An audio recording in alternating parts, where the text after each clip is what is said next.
So it's a good idea to take care of your hands and make tools that fit your hands. That's one of the safety things about this. There's not chemicals used, there's not a lot of dust, that's small, fine particulate matter, so it's not really toxic to people.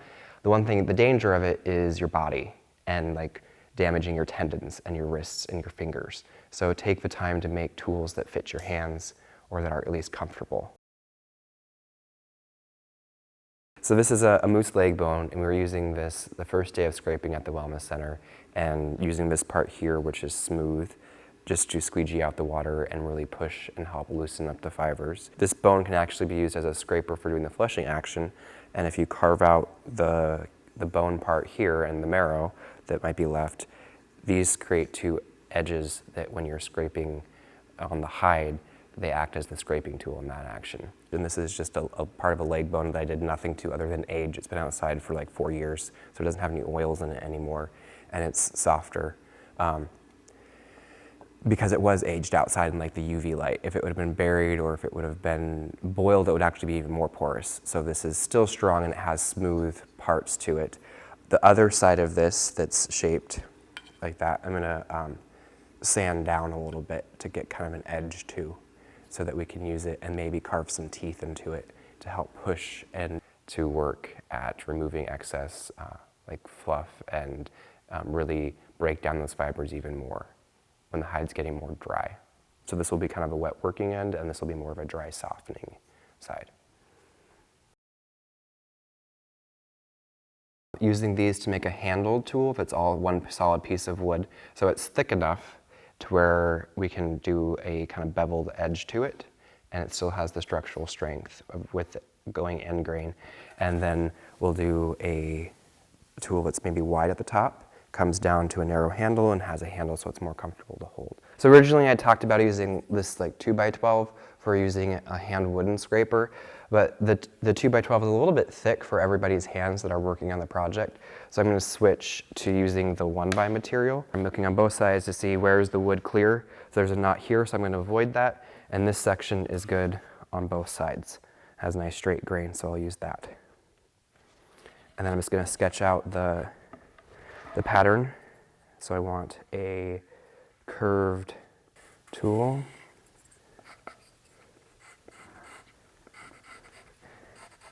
And we'll give it like a pommel on the end.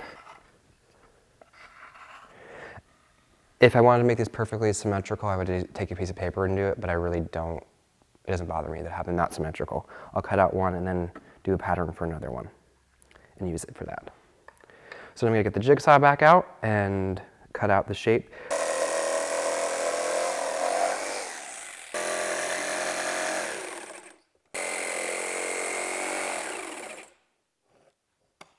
So this seems a little bit wide, especially my hands are probably some of the larger hands in the project. So I'm going to just shave off some of the excess. And this is much faster than taking it to the belt sander.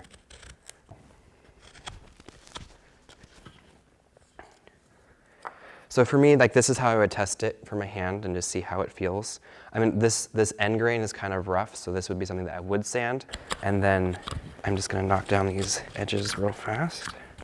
So as you're working on the hide, and this applies to everybody, and like as I'm making tools, you wanna be thinking good intentions.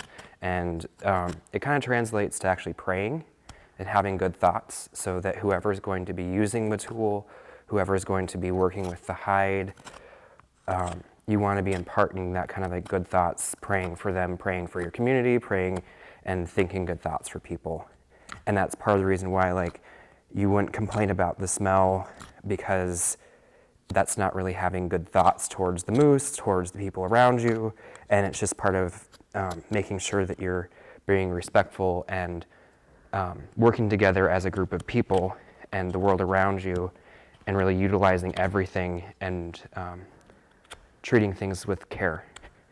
That idea of praying or thinking good thoughts while you're working is very much a Dena'ina value, and it's something that is being taught again. Some people automatically do it. Some people do it and they learned it maybe outside of a Dena'ina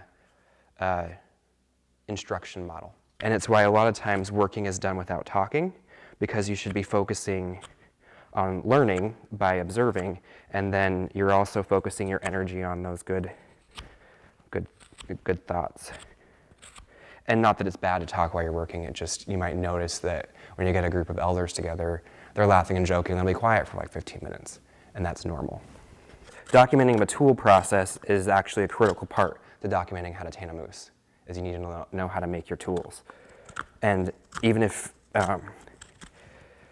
you see a picture and being able to reverse engineer the process is a completely valid way of learning, and is a traditional way of learning, because you're watching something or you're observing something, and then you need to figure out how to make it without a step-by-step instruction. So this is probably good now. It feels right in my hand. I might take a little bit more of the pommel out, but we'll see how someone with smaller hands it feels, and I'll bring the crooked knife and be able to tailor it to someone with smaller hands maybe.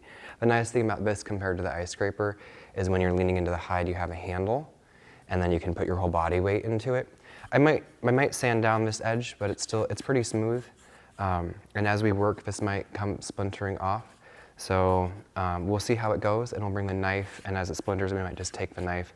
There's no need to have this be like perfectly smooth and sanded and pretty. The main thing is just that it acts as a scraping edge and a spreading, pushing instrument. The nice thing about having this the thick part, and that these edges are very dull, is that it's less likely to go through the hide for slicing, puncturing, and it'll glide around a little bit better. And like this side, and you know, this is not perfectly symmetrical, and it doesn't bother me. I made this very quickly, and they may break, and that's okay. We'll make another one, or parts of this with the end grain might chip off, and that's fine. So I'll bring the knife and just be able to kind of clean up the edges as we go, and we'll see how it works. They pick some because we got a different kind out there. They're really round like this, and they're really thick. Sometimes they're not even round, they could be like this. So you take rocks and put it on the edge. Just keep doing that. To shape it for whatever, Yeah. to sharpen it and shape it, to use Yeah, it. Just do that. So it gets fine, and then you keep using the skin, just scrape. So this is the bindasi, and we would use this at the final step, softening the hide. It's a slate rock. So you'd hold it like this. There's different kinds of slate that you can find. Some of them splinter off really easily and they flake off too much. And then others, like the one you have in your hand, is really nice because it stays as a solid tool and you can really put a lot of pressure into it. And if your bindasi gets too dull, you can just break off pieces to like kind of re-edge the tool, depending if you need it to become a little bit sharper. And the different areas and different mountains give you different slate. They're nice because they absorb oil and they put oils back into the skin, and then they also suck the water out, so it helps dry it out faster. Yeah, and Helen says that it's actually good to start with a larger bindasi because you can keep chipping it away as you go. So this is a tool that I made, and I found a piece of stainless steel that was already curved, and it goes back to here, and it has a 90-degree curve in it already. And I used a cutting torch to just melt away the metal, and stainless steel doesn't cut or burn through with a cutting torch, but it created a really gnarly edge. And the nice thing about the stainless is it doesn't rust, so it won't stain the hide. But this is like the bindasi, except with it being steel, it doesn't suck the water out, and it's not as porous along the edge either. So this, you might find sharp spots where it could cut into the hide a little bit more than the desired effect might be. I went through and I filed some of those sharp spots off. I found the steel ready. I drilled 2 holes in it. I cut out the shape of the handle with a jigsaw and then drilled holes in the stainless steel and just screwed it in there. And I wrapped it in the fluorescent duct tape so you can find the tools when you put them down, because I'm always losing tools. This tool would be at the stage where a bindasi is used, and I would also use like a bone scraper at that stage. And the reason why is it has the teeth. It's kind of scratching the hide and opening it up so that the hide's drying out more. This is just harder than the stone and harder than bone, so it's going to do something slightly different, and that's why I like to use all 3. And sometimes I'll even use wood tools as well. So it really gives a variety for what you're trying to work through. If there's a really hard section of hide, the steel is nice because it really bites into it, and where the stone, it might eat away a lot of your stone trying to get that hard spot to soften up. So that's where I use the steel, and then I'll go over with the stone to kind of finish it off. I'm going to glue these teeth into a wooden tool with epoxy so that we can use that as like a scraper that will kind of act more like a sanding action. We'll use it like a scraping motion, but it just exfoliates and scrapes and cuts off the extra bits of protein that become loose.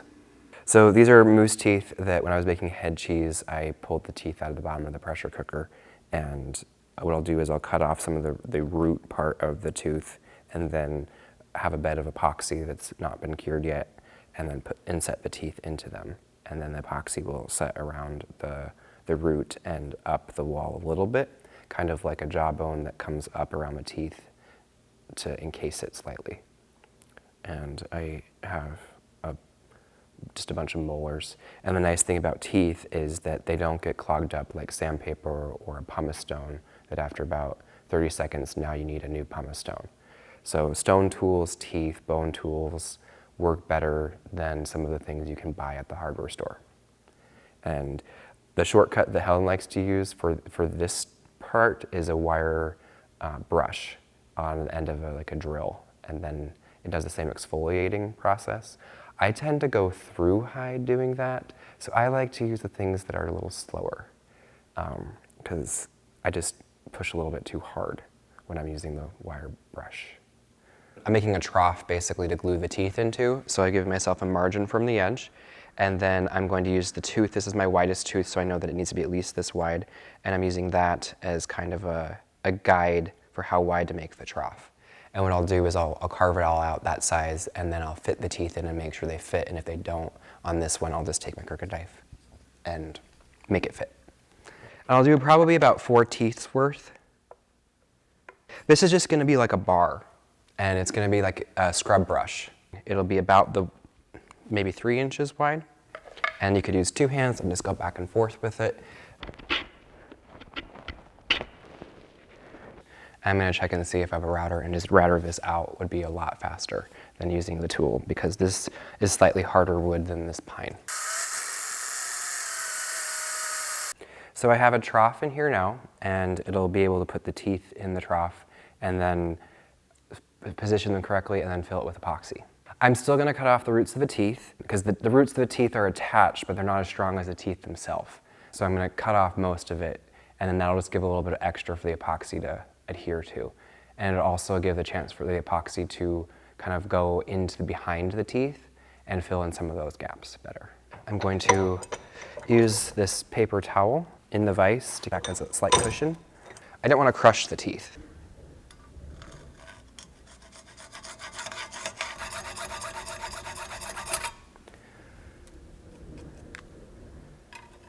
So these are slightly hollow, so that'll allow the epoxy to kind of go in on both sides of it instead of just like encapsulating the outside. So there we go. I'll do the exact same process for all 4 teeth. The next thing that I'm doing is just making sure that I pick out the different parts of teeth or the root that might have gotten clogged in the hole so that it's good with the epoxy getting in there. So I'm just fitting the teeth in here. If they fit nicely, like a little snugly, that's good because it means they're less likely to come out. And like this tooth is the most loose one, and that's okay, it'll fill around with epoxy. And I'm gonna put a blob of clay right here so that we're not filling all this extra with epoxy. And then I'm gonna do an end cap here. So it's just gonna be this part of the tool. And I'll probably cut this off later. So I'm just working this is oil-based clay. And so I'm working it into those grooves. So I wouldn't use water-based clay to do this. This is oil-based clay. It's made out of wax and oils. This is a 5-minute epoxy, and it's 3,300 PSI bond strength, and it sets in 5 minutes. That's the set time.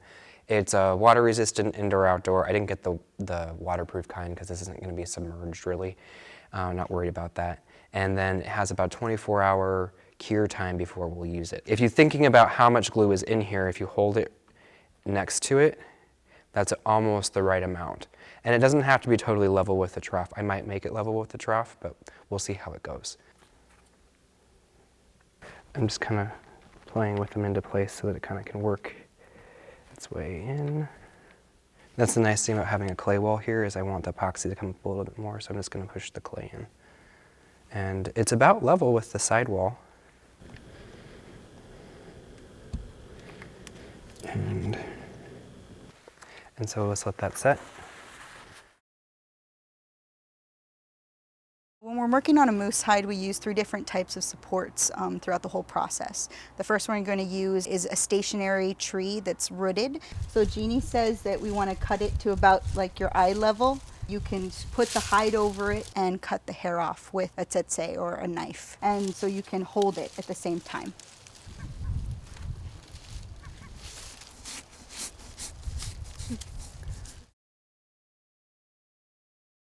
The second support we're going to use is a sanded down log, and it's usually about shoulder height, and it's something that you're going to put the hide over so you can start to remove the membrane with the nagige or the draw knife. And so it's just pulling off all the rest of the excess stuff that hasn't come off after you've cut off the hair. Whatever size log that you have is going to dictate what kind of tool you're going to be using. So if you're going to use a wider log like this one, you're going to be using a wider draw knife, a wider nagige. If you're going to be using a thinner log, you're going to be using a smaller nagige as well. And it's just all about the surface that you're putting on there. You know, and it's also nice to have a variety of different size things so you can switch between them and you're not getting too worn out with one size. When you're working on a hide that just had the hair cut off of it, you're going to want to be really able to concentrate on one area. And when you're using a draw knife or nagige, you're really just kind of shaving off strip by strip. It's really a lot easier for me to work on a narrow log with a narrow blade because I can concentrate really on the strips and each piece that I'm cutting off and really pay attention to that concentrated work of removing the remaining epidermis and membrane. For me, using a smaller log is a lot easier because I have narrow shoulders, I'm shorter. You know, for someone who's larger, they have wider shoulders, using something larger might be more comfortable. So you really want to pay attention to your body and the comfort level of when you're working on this really repetitive work.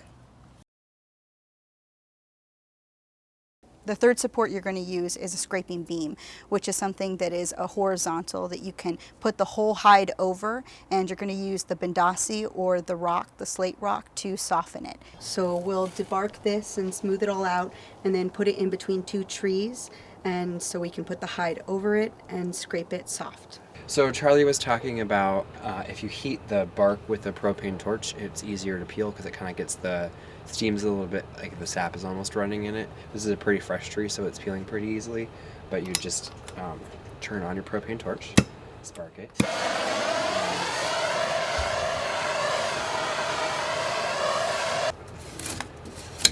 Peel it really easy.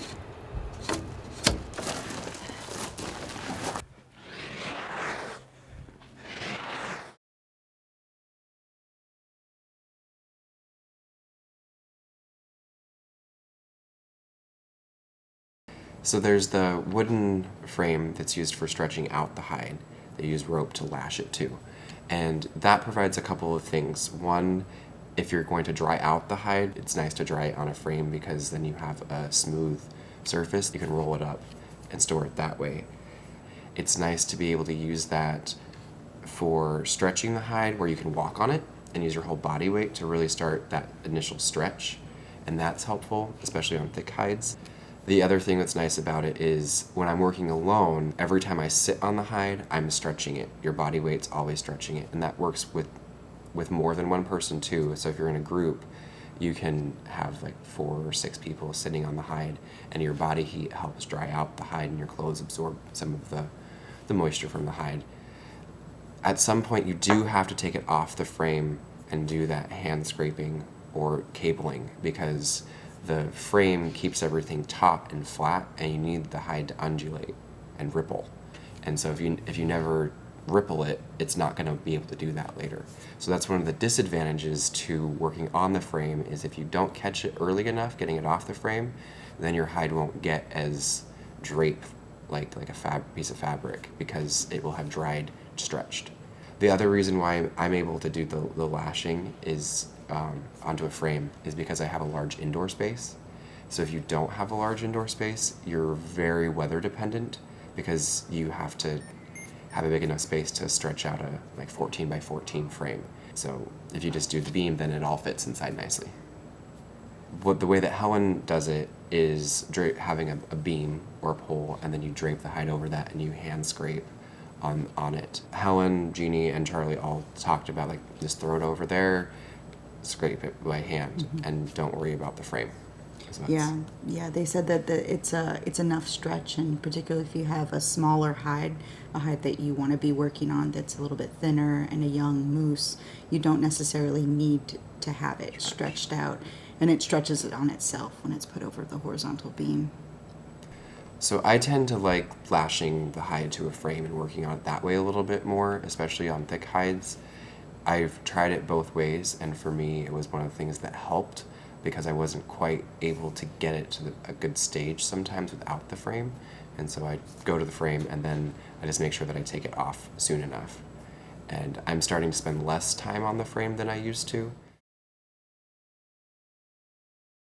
We have this steel spring, and I'm gonna wire wheel it to get all the rust off so the rust doesn't stay in the hide. I'll use the hide either going over the top of it back and forth to be able to push and apply a lot of pressure to where the hide is stretching over it, or I'll change it to a vertical orientation and have the hide slide back and forth where it's being pulled this way, that way, and it creates friction, which creates heat. You could do the same process with the cable, which I have a cable in the truck that we can try. That's kind of more of a finishing stage. This is really just being another way of stretching and heating, and we'll make a mount on wood for this to sit in for that. If you didn't have this and you had access to like large rib bones, that's something that is curved like this that you could use, that you would mount onto something, lash onto something, or you could use a tree that's bent this shape, or you could carve a piece of wood that was this shape. Or if you had access to large bones, you could use a large bone that's shaped like this. The main thing about the curve is that it keeps there from being any sharp ends on it, so that the hide can just glide over it, because you're putting most of your pressure right here in the middle. As I'm going to heat it up with like a cutting torch to get it cherry red, and then bend it, and then put a hole through it so I can screw that into wood so that it is firmly affixed into a wooden frame. The thing about metal is you can't really use metal to apply oils, because the oil doesn't really work its way very far into the steel.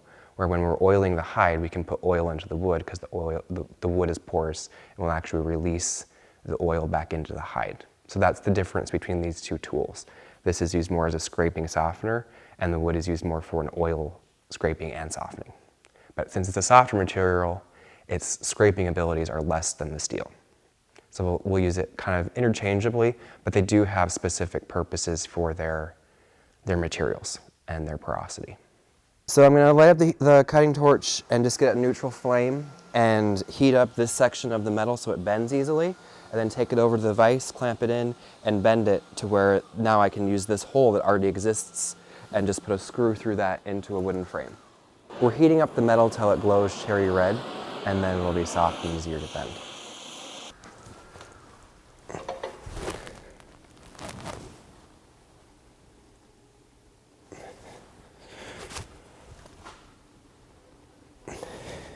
So the next stage is I'm going to kind of quench that in the snow so I don't burn myself touching it.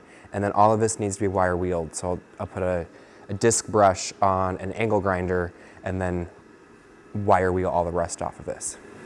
If someone doesn't have that tool, what else can they use? They could use a sander, like you could use sandpaper. And I would start with a really coarse sandpaper because the rust is going to clog it up. And if you're doing this is something that you're going to breathe this dust. So a respirator is a safety thing. Another tool that you could use to start before the sandpaper would be a wire brush. So you brush, and now there's lots of dust coming off. The disc brush for the angle grinder, or even for an impact driver or a handheld drill, either cordless or corded, will do the same thing. You could buy stock metal and bend it yourself. This is a spring from a vehicle, so I don't know if you could order a brand new spring or go to a junkyard and pull it off a vehicle. This type of tool is used more for advanced working and with a group setting. That way you have multiple people, or like 2 people on each side of the hide, so you can pull really hard and you get that group help. If you use it by yourself, it can be done. It's just a much smaller action. There's a metal one and a wooden one, and it's figuring out when the hide either needs the metal to soften and abrade the surface more, or when it needs to still be stretched and worked, and kind of like that heat friction happening without as much abrasive quality as the metal. So that's kind of what that tool is used for a little bit more. It also it's a bigger tool, and it allows you, instead of using your hands to pull, you get to use different muscles, and you don't have all that pressure on your hand holding a tool. You're holding the hide, and you can use your whole body weight and momentum to drag the hide across something rather than using your arm strength to push on the hide. So that's really the asset to it, is that you get to use different muscles of your body. So this is a 1-inch thick board that's solid wood. I would not use plywood to do this because you're basically trying to exfoliate the hide. And when you do that on plywood, you just splinter all the plies apart. So you need to use wood. This is pine, so it's not ideal. You'd want to use a harder wood like birch. This will work though. You just may have to remake it more. It's about 12 inches wide. And what that'll do is it'll allow me to make a long curve in it because it's wide enough. And if I wanted to, I could make a really pointed curve, and I could make one that was more shallow. And the point will really give a lot more pressure at where the apex of the arc is, versus if it was a shallow curve. So there's different curves for different purposes. I'll use the spring as kind of a shape pattern to draw, and I'll just trace a line where the spring is. I'm looking for a spot that doesn't have knots in it, and that is always tricky with pine, but there is a spot that's pretty clear grain right here. And I'll cut this part off here and then leave this attached. I don't necessarily need a softener that's that big, but because we have teams of people that are working, I'm going to make it larger this time. So I'm free of all the staple marks, and with the exception of right here, so I'll start it on that, draw my curve. And one of the things I'm going to do is slightly cheat it in a little bit, like that, so that it actually will have a little bit of a corner. Let's look at that angle. And then I can round that off. So what that does is it allows, because this corner will be rounded, we can use that as that pressure point. If instead of making a arced kind of device like this that was more this kind of extreme angle, that's a shape that could be used too, but now we can just use that corner and I don't have to make two of these. So now we've cut the curve, and we're going to take the belt sander and kind of round off this edge a little bit to where it's kind of creating a very extremely blunt knife shape. And then also on these corners, just running it around to make that rounded a little bit, and just running this to where it kind of comes to a slight point. That could be a rounded point, but just slightly beveled. We have finished sanding this and forming it, and I'm just hand sanding, or we're going to hand sand. It's a little fuzzy from the belt sander because it's a really coarse grit, and it's a little dirty just from being outside. So just hand sanding off that surface to clean it. Any like wood chips that form get brought into the hide and may either work a sliver into the hide, and then as you're hand softening, you get a splinter in yourself, or it might actually put a hole as a sliver works its way through. The edge now is kind of like a blunt knife where it's beveled here and there, and it's also beveled on this side here. And that way we can really take the hide and fold it across it nicely.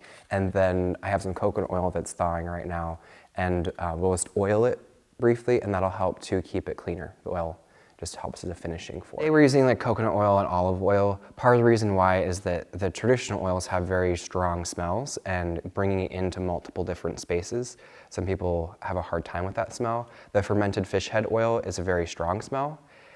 The animal fats work better than vegetable fats. Animal fats do a better job of waterproofing and lubricating. The plants just are what we're used to more today, and people are willing to use. And coconut oil has a very good preservation time frame. It doesn't go rancid very quickly. So coconut oil doesn't go rancid as quickly as like canola oil. So I tend to use coconut or olive oil and not Wesson or any type of vegetable blend oil, soybean oil. I don't use those. They go rancid much faster. I made a frame with like a box structure together where I did these two bottom brown boards first and then the side ones that are low on each side to have a kind of a square rectangular frame. And then I put the vertical posts into that. There's 2 screws coming into this 2x4 on the bottom, and then I put 2 screws going that way into the post down here. And so that was in placement. I got a chair, so if I'm sitting, this is about the right height to work this way. So this is a sitting stretcher. I did the same thing on this side, except I screwed, this is that spring part of the suspension of a vehicle. I screwed a screw in here, and then that hole where I bent the piece that had already had a hole in it, I put a screw in there as well. And then did the same thing where I screwed this together and that together. To make it not, because we're gonna be putting a lot of pressure on this, I put these side pieces so that now this is a lot stronger than it was without these diagonals. So it's just kind of tied together, so it's more of a box. Tanning the moose hide, you would use a mixture of tools between things that you would make and then also things that you could buy today at the store. So you would use a knife, a tsetse. We have here just like a butcher knife, a really sharp butcher's knife. It's what we use to shave the hair off the hide. What Jeanie uses, her mom used. Use it to just shave it as you're holding it. So this is the nacheth, which is the draw knife. So it's the tool that we would use after we have dehaired the hide, either by shaving or from pulling it off from being at rot. So you'd use this to shave right onto the log.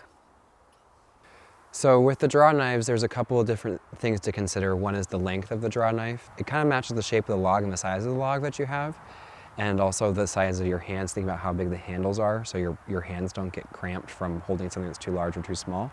One of them had curved handles and one of them just had a straight bar, and that kind of gives you different angles for how you can hold your wrists, which is nice to give your body a break from doing the side action to then turning them in. You use different muscles all the way up your arms and shoulders to do that action.